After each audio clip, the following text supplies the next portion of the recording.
আজকে আমরা যাবো লালবাগ কেল্লায়।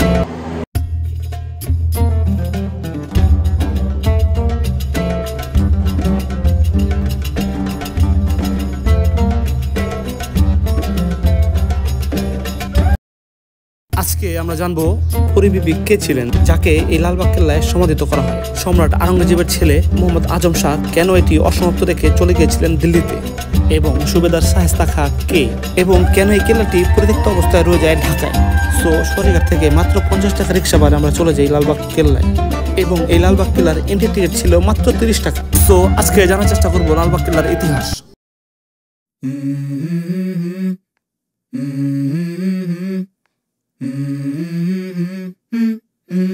Let's go.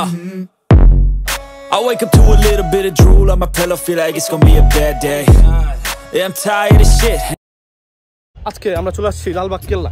আর এই লালবাগ কেল্লা 1678 খ্রিস্টাব্দে সম্রাট আওরঙ্গজেবের তৃতীয় পুত্র সম্রাট আজম শাহ বাংলার সুবাদার থাকাকালীন এই লালবাগ দুর্গটা তৈরি করার একটা উদ্যোগ নেয়। এবং সম্রাট আজম শাহ বাংলায় 15 মাস ছিলেন, কিন্তু নির্মাণ কাজ শেষ হওয়ার আগে দিল্লিতে মারাঠা বিদ্রোহ হয়, যার কারণে পিতা সম্রাট আওরঙ্গজেব দিল্লিতে তাকে ডেকে পাঠান। এ সময় একটি মসজিদ এবং দরবার হল নির্মাণের পর দুর্গটির নির্মাণ কাজ থেমে যায়। পরবর্তীতে সুবেদার শায়েস্তা খাঁ 1680 খ্রিস্টাব্দে বাংলার সুবেদার হিসেবে ঢাকায় আসেন এবং কেল্লার নির্মাণ কাজ পুনরায় শুরু করেন। এবং 1684 খ্রিস্টাব্দে এই লালবাগ কেল্লায় শায়েস্তা খাঁর কন্যা পরিবিবি মৃত্যুবরণ করেন, এবং কন্যার মৃত্যুর পর শায়েস্তা খাঁ এই দুর্গটিকে অপয়া মনে করেন, এবং 1684 খ্রিস্টাব্দে এই দুর্গটি অসমাপ্ত অবস্থায় নির্মাণ কাজ বন্ধ করে দেন। লালবাগ কেল্লার 3টি প্রধান স্থাপনার একটি হলো পরিবিবির সমাধিস্থল, এবং পরিবিবি ছিলেন শায়েস্তা খানের কন্যা এবং সম্রাট আওরঙ্গজেবের পুত্র মোহাম্মদ আজম শাহর স্ত্রী। 3 মে 1668 খ্রিস্টাব্দে পরিবিবির বিয়ে হয় আজম শাহের সাথে, এবং ধারণা করা হয় এই কবরটিতে পরিবিবির কবর নেই, স্থানান্তর করা হয়েছে মুর্শিদাবাদে। তবে তা কতটুকু সত্য তা রয়ে গেছে লোকচক্ষুর আড়ালে।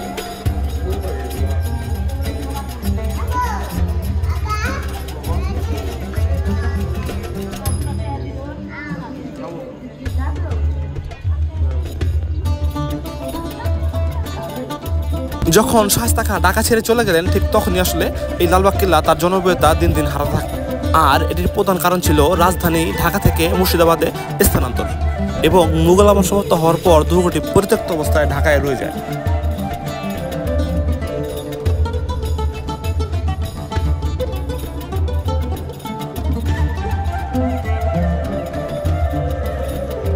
পরিত্যক্ত এই দুর্গটি প্রাচীনকালের নাম ছিল আরঙ্গবাদ, যা পরবর্তীতে 1844 সালে আরঙ্গবাদ নাম বদলে দেওয়া হয় লালবাগ কেল্লা। ধারণা করা হয় 3টি ভবন, মসজিদ, পরিবিবির সমাধিস্থল এবং দেওয়ানি আম, এবং সাথে বিশাল তোরণ ও আংশিক ধ্বংসপ্রাপ্ত মজবুত দুর্গপ্রাচীর এর সম্বন্ধে গঠিত হয়েছে এই দুর্গটি। কিন্তু বাংলাদেশ প্রত্নতত্ত্ব অধিদপ্তর সম্প্রতি উৎখননের অন্যান্য অবকাঠামো অস্তিত্ব প্রকাশ পেয়েছে।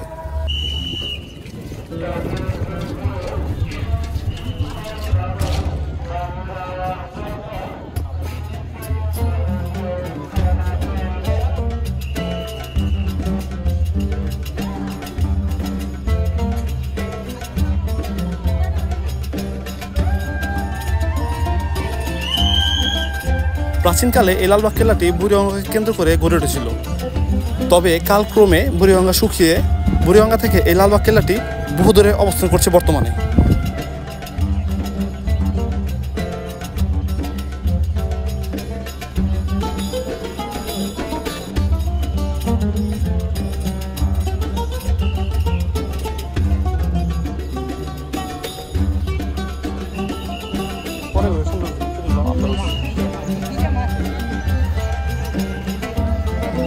তাছাড়া এই কেল্লাতে রয়েছে একটি ভয়ঙ্কর সুড়ঙ্গ, যেখান থেকে মানুষ একবার গেলে সেখান থেকে আর ফেরত আসে না।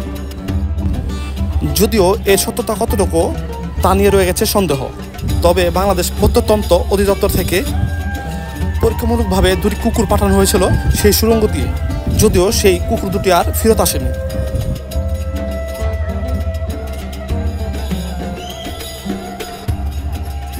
ধারণা করা হয় বহুদিনের এই পুরনো সুড়ঙ্গটি বহুদিন না ব্যবহার করার কারণে গ্যাস জমে এই সুড়ঙ্গটি ভয়ানক রূপ ধারণ করেছে।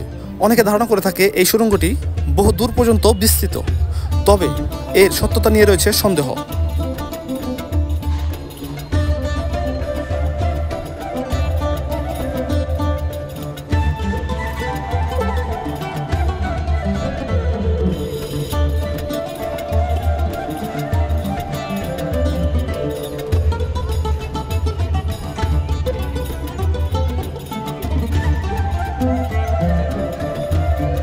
দেওয়ানি আম মূলত সুবাদারদের হামামখানা হিসেবে ব্যবহৃত করা হতো।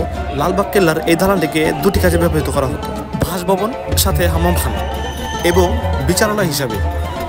এই দালানের নিচতলা ছিল বাসভবন বা হামামখানা, আর উপরের তলা ছিল আদালত বা দেওয়ানি আম।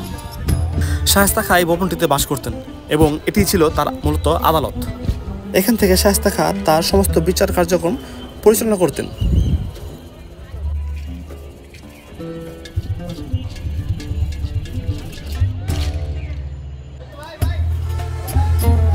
এদিকে এটা খুব সম্ভবত এই হামামখানা বা বাসভবন সংরক্ষণের জন্য এটা ব্যবহার করা হইতো, যদি সঠিক জানা নাই।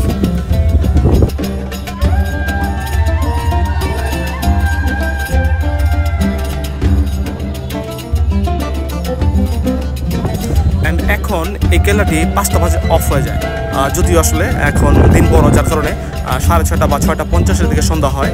তো অনেক আগে আমরা 5টা বাজে বের হয়ে গেছি, জিনিসটা আসলে খুবই দুঃখজনক। সো যারা যাবেন একটু আগে চলে যাবেন, তাহলে সম্পূর্ণ কেল্লাটি ঘুরে কভার করতে পারবেন।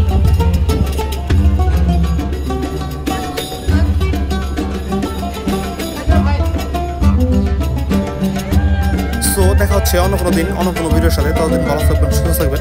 অ্যান্ড যদি ভিডিওটা ভালো লেগে থাকে লাইক কমেন্ট করতে ভুলবেন না। আর যদি আমাকে সাপোর্ট করতে চান অবশ্যই আমার চ্যানেলটা সাবস্ক্রাইব করবেন। So thank you so much. Tata, bye bye. দেখা হচ্ছে অন্য কোনো দিন অন্য কোনো ভিডিওর সাথে।